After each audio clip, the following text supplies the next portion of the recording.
Okay, just in case that didn't come out because of the low battery, I'm getting it again.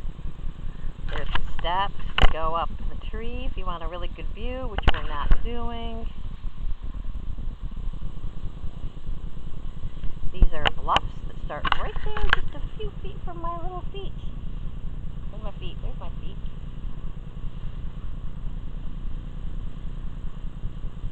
And I'm not doing that. So that's about it. I'm satisfied.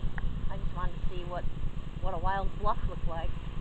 Somebody set up a campfire here. Adventurous people.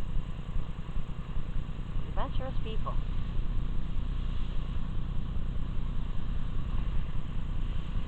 Oh my God, look at the bluffs. Oh, they're not sand. They're all rock. Oh, I did learn something by coming out farther. Can you see that? They are rock. This is not like up to Fairhaven State Park or Chimney Bluffs. This is rock bluffs. Well, that was fun. Hiking back now.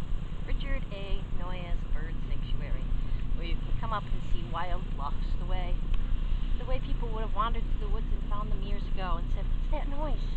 I think I hear waves." And then they come up and they go, "Oh, it's a whole giant lake. We have to build a boat to cross it."